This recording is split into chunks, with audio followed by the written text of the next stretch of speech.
अस्सलाम वालेकुम नाज़रीन, इस वक्त हम यूनान के अंदर मौजूद हैं। यहाँ पर अगवा बराए तावान का, जैसे कि आपको मालूम है, एक बहुत बड़ा इशू है कि जिसके दौरान पाकिस्तानियों को अगवा किया जाता है और उनसे फिर अगवा बराए तावान जो है वो तलब किया जाता है और उसमें पाकिस्तानियों के ऊपर बदतरीन तशद्दुद भी किया जाता है।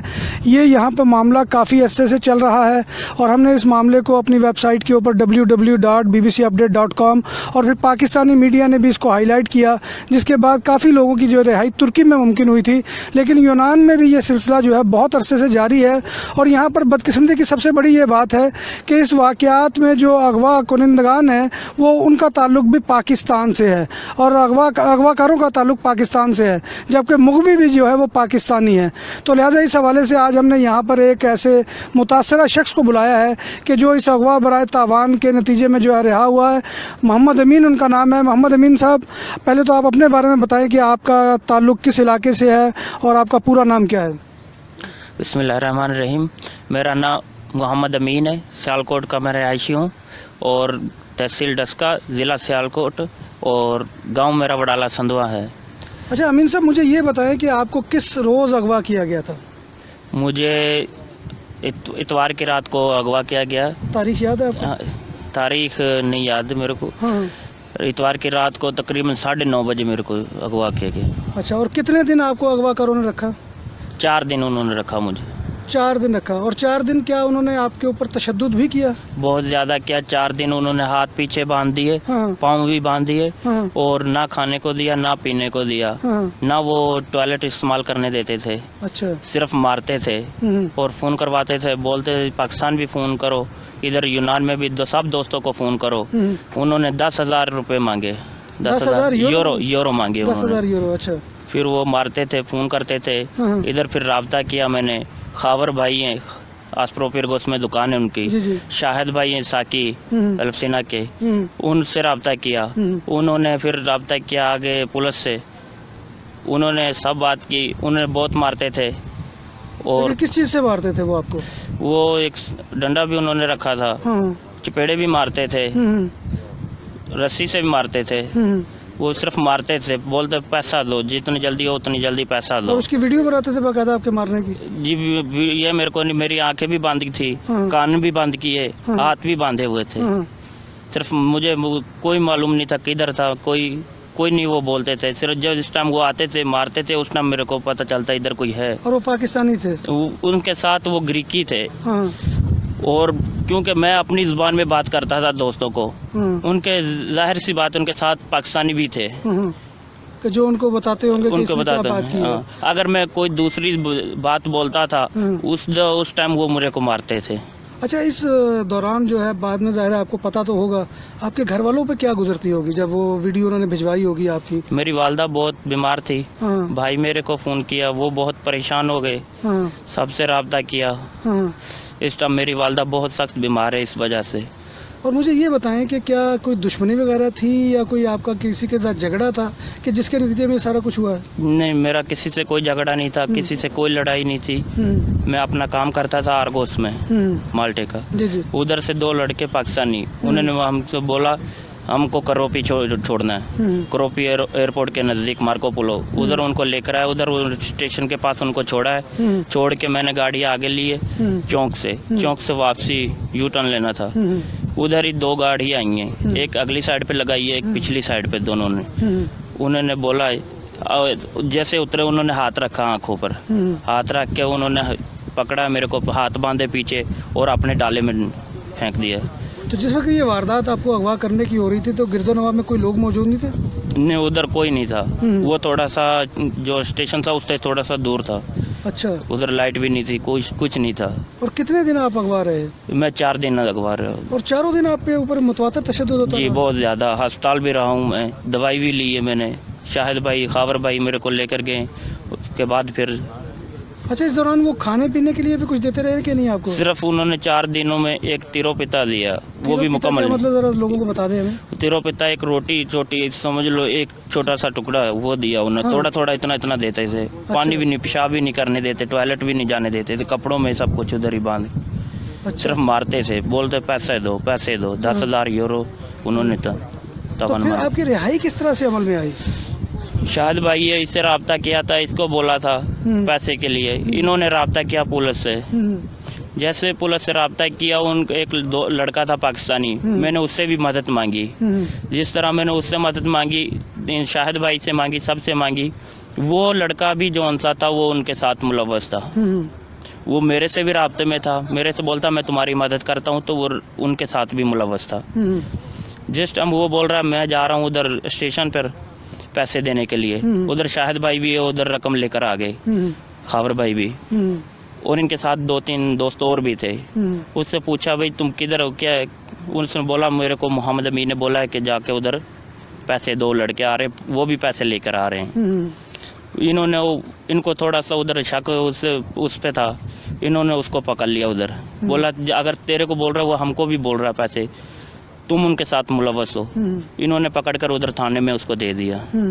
थाने में गए, उसका सब कुछ नाम पता सब कुछ लिखा, उसको छोड़ दिया पुलिस वालों ने, छोड़ दिया। फिर वो ये शाहिद भाई यार घर पे आ गए।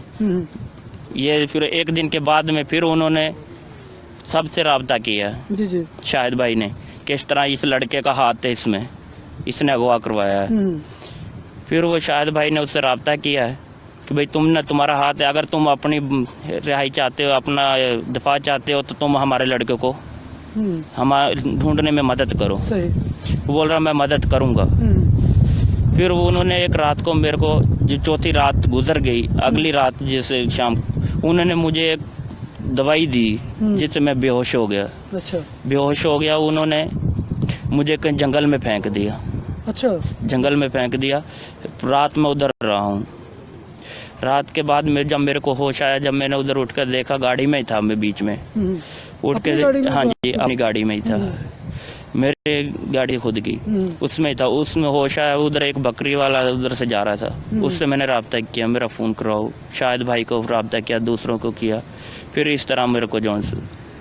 अच्छा, ये रिहाई आपकी जब हुई तो 4 दिनों के अंदर आपका क्या हाल था? क्या आप समझते थे कि आप यहाँ से जिंदा बचकर चले जाएंगे? नहीं, जिस तरह वो मारते थे, उन्होंने छुरी भी थी, इधर भी मेरे को इधर जख्म बना, ये पिछली साइड पे उन्होंने मार मार के इधर से खाल मेरी सब जख्म इतने से कि बैठ भी नहीं सकता था मैं, ना खड़ा हो सकता था अपने पाँव पे, इधर पाँव को नीचे की तरफ मारते थे, यानी तलवों के ऊपर? हाँ जी, तलवे के ऊपर मारते थे, बैठा भी नहीं जाता, ना खाना खाया जाता था। जिस टाइम मैं उधर से लेकर आए मेरे को, मेरे से कुछ भी ना बोला जा रहा था, ना खड़ा होया जा रहा था। लेकिन आप फिर वापस कैसे आए जब आपकी आंख खुली और आपने देखा कि आप गाड़ी में मौजूद थे? तो फिर किस तरह आपकी वापसी हुई? मैंने उधर से फोन किया सब दोस्तों को। अच्छा। इस तरह उन्होंने मेरे पास 2 मोबाइल थे। एक छोटा मोबाइल मेरा, एक नंबर उसमें डाल के उधर उन्होंने छोड़ दिया। अच्छा। सीट के नीचे। फिर मैं उधर देखा, सब मेरी गाड़ी भी खराब थी उधर, जी। मैं किधर भी नहीं जा सकता उधर। मैं फिर उससे राब्ता किया मैंने बकरी वाले से, उसने मेरा राब्ता इधर करवाया। अच्छा, ये जो 4 दिनों के बाद रिहाई हुई है, ये क्या पैसे अदा करके हुई है या पुलिस ऑपरेशन के नतीजे में हुई है? ये शाहिद भाई की मेहरबानी है, इन्होंने पुलिस से राब्ता किया, ऑपरेशन इन्होंने किया, फिर मेरी रिहाई की। तो रिहाई के बाद जो है आप कितने दिन अस्पताल में जेर इलाज रहे? मैं 1 रात मुकम्मल अस्पताल में रहा हूँ। और दवाई की ट्रीटमेंट आपका जारी है? हाँ जी, अभी भी दवाई खा रहा हूँ मैं। तो आपने इस वाक़े का कोई पुलिस रिपोर्ट भी करवाई है? नहीं जी, अभी रिपोर्ट करवाई है मार्को पोलो थाना में। अच्छा। शाहिद भाई मेरे साथ गए, हमने सब उधर जाके पर्चा भी दिया, सब कुछ। तो वो जिन लोगों ने आपको अगवा किया था, उनकी किसी की गिरफ्तारी भी अमल में आई कि नहीं? अभी तक कोई गिरफ्तारी नहीं आई। क्या वो भाग गए हैं या पुलिस को? इधर ही यूनान में है अभी वो। अच्छा, यूनान में। अच्छा। ये बहुत बड़ा गैंग है। अच्छा। मैं अकेला अगवा नहीं, और भी बहुत ज्यादा दोस्त जो। कितने लोग आपके इल्म में है कि वहाँ पे वो अगवा हुए? उधर मैं अकेला था उस कमरे में। वो बहुत बड़ा गैंग है। वो बोलता, जिस टाइम वो आते थे ग्रीकी लोग, वो बात करते थे दूसरों को 50,000 दो, दूसरे से बोलते थे 30,000 दो, 10,000 दो, इस तरह वो बहुत ज्यादा फोन करते थे उधर पास में आके। अच्छा, दीगर पाकिस्तानियों से भी आपकी मुलाकात हुई जो वहाँ पे अगवा थे? नहीं, मेरी उधर किसी से नहीं, उधर उस कमरे में मैं अकेला था। क्या बहुत बड़ा घर था, कोई आबादी में था या वीराने में था? आंखें मेरी बंद थी, मुझे कोई मालूम नहीं उधर क्या था क्या नहीं था। एक छोटा सा कमरा था जिसमें उन्होंने बांध कर फेंक दिया, ना मेरे को कंबल दिया उन्होंने, ना मेरे को खाने को, ना पीने को, ना बाथरूम जाने को दिया। उस टाइम मेरे को मालूम होता जब वो आके मुझे मारते थे, फोन करवाते थे। और मारते वक्त कितने अफराद होते थे? अकेला? वो 3-4 अफराद होते थे। तीनों चारों ही बैक वक्त मारते थे आपको? जी। सिर्फ उसमें से एक बात करता था जो हाँ, उर्दू में बात करता था? वो ग्रीकी में बात करता था। अच्छा, ग्रीकी में बात करता था। जी तो आप समझ जाते थे कि वो क्या कह रहे हैं आपसे? जी। अच्छा अच्छा अच्छा। मुझे 11 साल हो गए इधर यूनान में। अच्छा, 11 साल। और जी। आपका स्टेटस जो है यहाँ पे लीगल है? जी अच्छा अच्छा।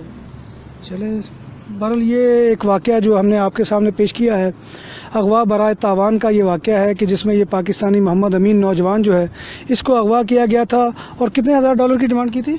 10,000 यूरो की। 10,000 यूरो की जो है उन्होंने डिमांड की थी कि वो दें तो इसको रिहा किया जाएगा। ये तो एक वाक़या था।